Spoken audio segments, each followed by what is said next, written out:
AS5 is prescribed to bring a uniformity in presentation among all enterprises. A introduction. AS5 specifies the method of classification and disclosure for the following items. A. Prior period items. B. Extraordinary items. C. Certain specific items. W. R. T. Profit and loss from ordinary activities. The standard also describes the treatment of changes in accounting estimates and disclosures to be made on account of such changes. The standard doesn't deal with tax implication on account of such changes as mentioned above. Application. Applicability. Applying this standard helps in comparison of financial statements among various enterprises. Also, the financial statements of different enterprises can be compared over time when the standard is applied properly. See insight into the standard guidelines. The standard particularly deals with following 4 specific items. 1. Net profit or loss for the period. 2 broad categories of net profit and loss for the period are profit or loss from ordinary activities and profit or loss from extraordinary activities. Profit or loss from ordinary activities is such which arise in the normal course of business. These activities are a part of business and related activities. Examples: profit, loss on sale of goods, services. The transactions and results under this category are shown as usual items in the financial statements for the accounting period. Profit or loss from extraordinary activities is such which do not arise under the normal course of business. These activities do not occur regularly. Example: profit on sale of fixed assets, loss due to theft. The transactions and results under this category are to be disclosed separately in financial statements.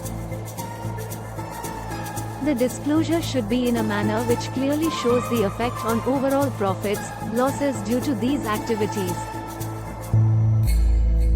The standard also specifies that if the results of any activity are substantial on the overall performance of the enterprise, then it should be disclosed separately in financial statements as a separate head.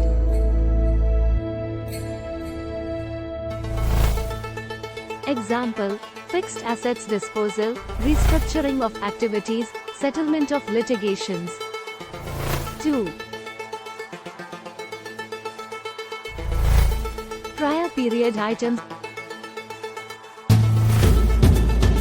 While preparing the financial statements, there are certain items which actually correspond to prior accounting periods. The income or losses due to these items are a result of error or omission in the financial statements of the prior period.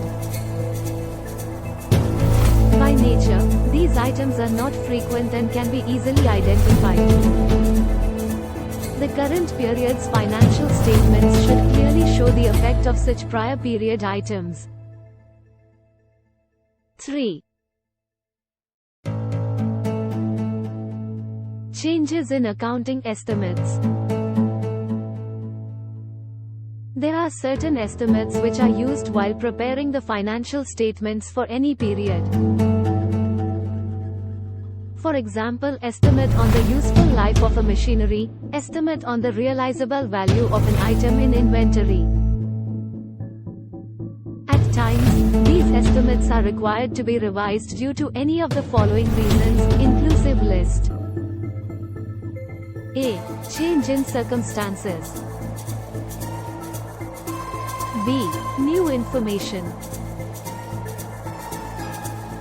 C. Subsequent developments. 1. Experience.